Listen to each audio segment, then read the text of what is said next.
माँ बस करे, अभी से थक गई। चल तू अंदर, मैं बाकी की गोभियां लेकर आती हूँ। ओफो माँ, रहने दो, अकेले लगी रहोगी फिर थक जाओगी, फिर मुझे भी खड़ा कर लोगी अपने मंचूरियन के ठेले पर। हाँ तो तुझे अच्छा नहीं लगता क्या मेरे मंचूरियन के ठेले पर खड़ा होना? किसको अच्छा लगेगा माँ सड़क के किनारे एक छोटे से ठेले पर घंटों तक खड़े रहना। वैसे माँ, ये गोभी मंचूरियन का ठेला लगाने का आइडिया था किसका? तेरे बाबा का। जब तू बहुत छोटी थी ना, तो वो एक फौजी अफसर के यहाँ काम करते थे। हुआ यूं कि एक बार वो फौजी अफसर किसी काम से चाइना गया, तो तेरे बाबा को भी ले गया अपने साथ। अच्छा, तो फिर क्या हुआ माँ? वहाँ तेरे बाबा ने जीवन में पहली बार मंचूरियन का स्वाद चखा और बस उन्हें इतना पसंद आया कि उन्होंने तुरंत उस मंचूरियन बनाने वाले से उसे बनाने का तरीका सीख लिया। और फिर यहाँ आकर बाबा ने वही मंचूरियन बनाकर बेचना शुरू कर दिया। बड़े मन से बनाते थे, खुद के साथ साथ मुझे भी लगाए रहते थे अपने साथ। लेकिन माँ, मंचूरियन बनाने के लिए ये गोभी और बाकी सब्जियां खुद से उगाने की क्या जरूरत है? हम मार्केट से भी तो खरीद सकते हैं। यही सवाल मैंने भी पूछा था तेरे बाबा से।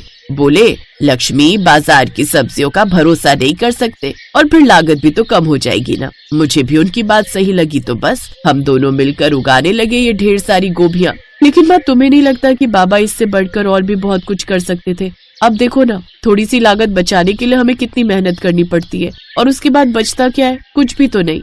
ऐसी बात नहीं है बेटा, तेरे बाबा के हाथों का स्वाद ही अलग था। दूर दूर से लोग आते थे उनके हाथों से बना गोभी मंचूरियन खाने। तब कमाई भी बहुत अच्छी होती थी। अगर ऐसा न होता तो बता, हम कहाँ से करा पाते तेरा एडमिशन इतने बड़े कॉलेज में?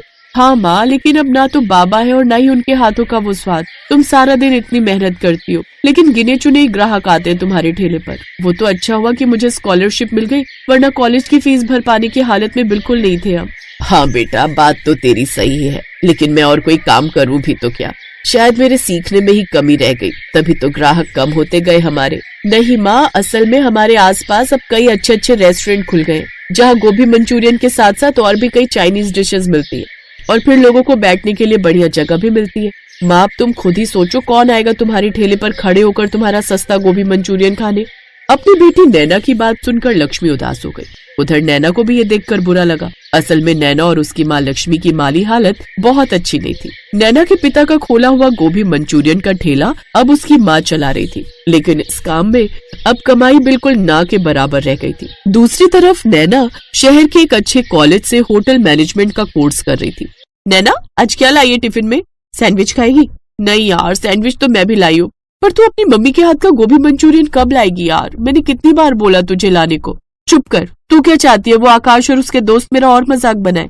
जब से उन लोगों को पता चला है कि मेरी माँ गोभी मंचूरियन का ठेला लगाती है, सब के सब मुझे चिढ़ाते रहते हैं। अगर गलती से उन्होंने मेरे टिफिन में गोभी मंचूरियन देख लिया तो पता नहीं क्या करेंगे। अरे यार नैना, तू पागल है क्या? उन बेवकूफों के चक्कर में तू अपनी मम्मी को अंडर एस्टिमेट कर रही है। मैंने खाया आंटी के हाथ का गोभी मंचूरियन, सच में वर्ल्ड का बेस्ट गोभी मंचूरियन बनाती है वो। कॉलेज की कैंटीन में बैठी नैना और उसकी दोस्त विधि आपस में बात कर ही रहे थे कि तभी वहाँ लड़के लड़कियों का एक ग्रुप आया। एक साथ जोर जोर से आवाज लगाने लगे, मंचूरियन मंचूरियन मंचूरियन। मंचूरियन कैसा दिया भैया? वो क्या है ना मैडम, हम बहुत गरीब लोग हैं, तो आप बस 10 रुपए दे दो। हमें हमारी बेटी को शेफ बनाना है, तो उसके लिए पैसे चाहिए। ये है आकाश, जिसके बारे में कुछ देर पहले नैना और विधि बात कर रही थी। आकाश एक अमीर बाप का बेटा था। उसके पापा का होटल्स का बिजनेस था, तो अपने करियर को लेकर उसे कोई चिंता थी ही नहीं। जब नैना से बर्दाश्त नहीं हुआ तो वो वहाँ से उठकर चली गई। और फिर आकाश, व्हाट इज दिस बिहेवियर? ये ठीक नहीं कर रहे हो तुम लोग नैना के साथ। ठीक तो तुम नहीं कर रही हो, उस लो क्लास लड़की को फ्रेंड बनाकर। तुम अच्छी सोसाइटी को बिलोंग करती हो, तो तुम्हें हमारे ग्रुप में होना चाहिए, ना कि उस फटीचर नैना और उसकी मंचूरियन वाली गरीब माँ की साइड में। Oh shut up Akash, this is it. मैं जाकर डीन से तुम्हारी शिकायत करूंगी। तो जाओ, डीन तो तुम्हारे इंतजार में ही बैठे होंगे। भूल गई हो क्या, मेरे डैड इस कॉलेज के ट्रस्टी हैं, तो मेरे खिलाफ तो यहाँ कुछ नहीं हो सकता। उल्टा अगर तुम्हारी फ्रेंड ही रेस्टिकेट हो जाए तो मुझे दोष मत देना, ओके? दूसरी तरफ नैना इस सब के बाद रोती हुई घर पहुंची तो लक्ष्मी ने उससे पूछा, अरे ऐसे रो क्यों रही हो? जल्दी बता मुझे, क्या बात है? बाप को मेरी कसम, आज के बाद आप वो मनहूस गोभी मंचूरियन कभी नहीं बनाओगी और सड़क किनारे कुछ भी बेचने के लिए खड़ी नहीं होगी। अरे ये कैसी बातें कर रही है तू? अगर काम नहीं करूंगी तो खर्चा कैसे चलेगा हमारा? चल जाएगा माँ, मैं कॉलेज के बाद पार्ट टाइम जॉब करूंगी, पर आप गोभी मंचूरियन का ठेला नहीं लगाओगी। बस मैं अब आपकी और अपनी और बेइज्जती नहीं सह सकती। नैना के इस तरह जोर देने पर लक्ष्मी ने वाकई हार मान ली और गोभी मंचूरियन का ठेला लगाना बंद कर दिया। घर का खर्च चलाने के लिए नैना ने एक कैफे में जॉब ले ली। सुबह से लेकर दिन तक वो कॉलेज में रहती और उसके बाद कैफे में ग्राहकों के ऑर्डर लेती। घर आते आते उसे काफी रात हो जाती थी, लेकिन नैना इस बात से खुश थी कि अब आकाश और उसके दोस्त उसका और उसकी माँ का मजाक नहीं उड़ा पाएंगे। फिर एक दिन कॉलेज में, तो गाइस बी रेडी, आज के कंपटीशन में आपको कमाल कर दिखाना है। आपकी डिश का स्टार इंग्रेडिएंट आपके सामने रखे बॉक्स में है। ध्यान रहे, आज के हमारे गेस्ट और इस कंपटीशन के जज वो हैं जो हजारों लाखों शेफ्स की इंस्पिरेशन है, the iconic chef Dilip Kapoor.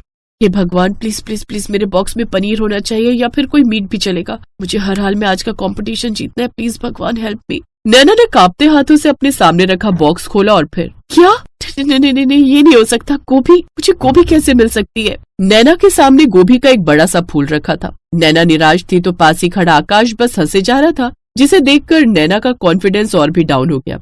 लेकिन तभी नैना की दूसरी तरफ खड़ी विधि ने उससे कहा, नैना उस आकाश पर ध्यान मत दे, ये तेरे लिए अच्छा मौका है, ये अपना बेस्ट दिखाने का टाइम है और अपनी माँ पर भरोसा करने का भी। अपनी दोस्त विधि की बात सुनकर नैना को बड़ी हिम्मत मिली और फिर उसने वही किया जो उसे करना चाहिए था। उसने अपनी माँ की रेसिपी को फॉलो करते हुए गोभी मंचूरियन ही बनाया। फिर टेस्टिंग के वक्त, ओह माय गॉड, ये रेसिपी किसकी है? मतलब तुमने कहाँ से सीखी? सर वैसे तो ये मेरे पिता की रेसिपी है, वो चाइना से सीख कर आए थे, लेकिन फिर उनकी डेथ के बाद मेरी माँ ने इसे बनाना शुरू किया। वो सर एक्चुअली मेरी माँ गोभी मंचूरियन का ठेला लगाती हैं। पेपर पर अभी उस जगह का पता लिखो जहाँ तुम्हारी माँ ऐसा कमाल का गोभी मंचूरियन बनाती है। मैं उन्हें फ्रेंचाइज करना चाहता हूँ। ये एकदम ऑथेंटिक रेसिपी है। आई होप मेरे किचन में तुम भी इसे ठीक तरह से बना पाओगी जैसा कि आज बनाई है। शेफ दिलीप कपूर के इन शब्दों ने नैना के लिए सब कुछ बदल दिया। वो कंपटीशन जीत चुकी थी, साथ ही दिलीप कपूर के होटल में बतौर असिस्टेंट शेफ जॉब भी हासिल कर चुकी थी। वो कंपटीशन जीत चुकी थी और अब बस एक काम बाकी था जो उसे करना था। अरे नैना, आ गई तू, क्या रहा तेरे कंपटीशन का? वो सब बाद में बताऊंगी माँ, पहले ये बताओ तुम्हारी गोभियां कहाँ है? उनका क्या करेगी तू? गोभी मंचूरियन बनाऊंगी माँ, वो भी आपके ठेले पर। हाँ, क्या बोल रही है तू? ठीक बोल रही हो माँ, मुझसे बहुत बड़ी गलती हो गई। बाकी सबकी तरह मैंने भी तुम्हारी मेहनत और हुनर की कद्र नहीं की, लेकिन अब सब सही होगा। हम दोनों माँ बेटी हमेशा गोभी मंचूरियन वाली ही रहेंगी, लेकिन अब गरीब नहीं रहेंगी माँ।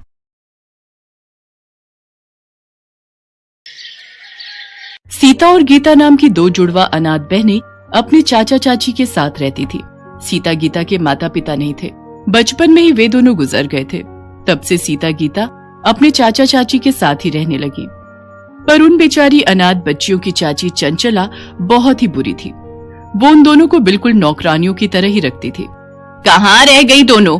कितनी देर की बाजार से सामान लेने गई हुई हो, अब आ रही हो?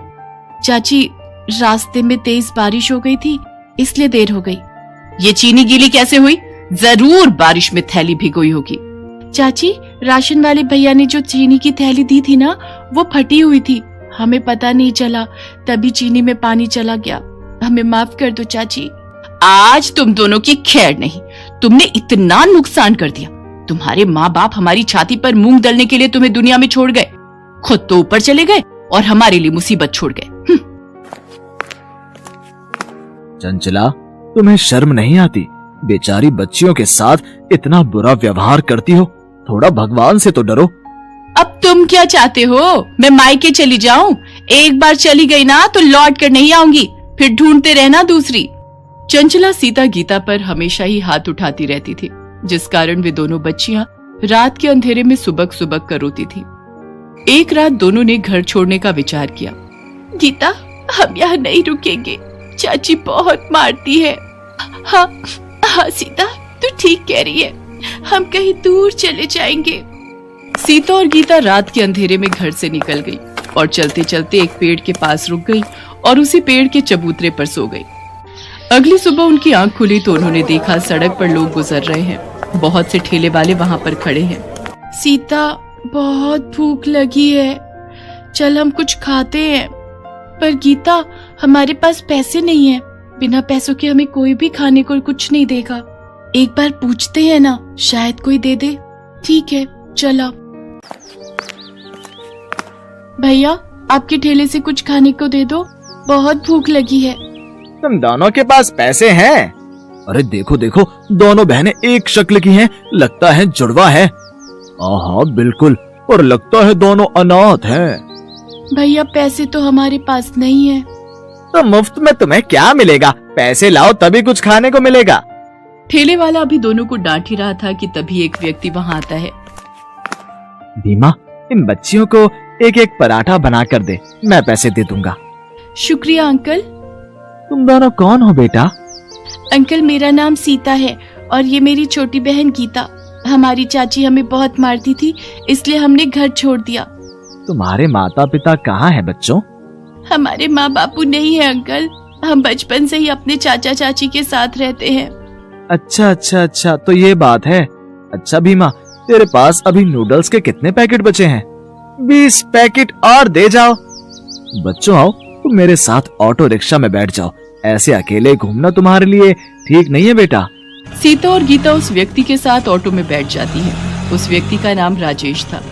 वो अपनी पत्नी के साथ मिलकर घर पर नूडल्स बनाने का काम करता था और नूडल्स के पैकेट बाजार में ठेले और रेस्टोरेंट वालों को सप्लाई करता था।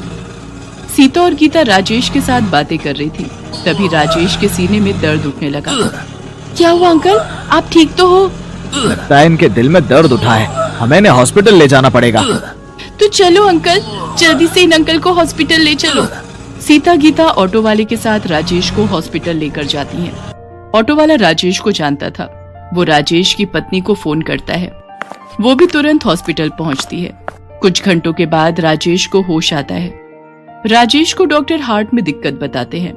राजेश सीता और गीता को पत्नी से मिलवाता है। अब कैसा लग रहा है जी? मैं ठीक हूँ संध्या, चिंता मत करो। ये सब तो जीवन में चलता ही रहता है।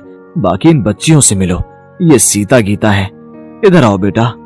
ये दोनों बच्चियां तो देखने में बिल्कुल एक सी शक्ल की हैं। तुम दोनों जुड़वा हो? जी आंटी, मेरा नाम सीता है और ये गीता। अगले दिन डॉक्टर राजेश को छुट्टी दे देते हैं, पर पूरा आराम करने के लिए कहते हैं। राजेश को अपने काम की चिंता थी। वो परेशान था कि काम कैसे होगा। संध्या, माल बनाना, ले जाना, सब दुकानों पर डिलीवरी करना, ये सारे काम कैसे होंगे? सुनो, आपकी तबीयत पहले जरूरी है।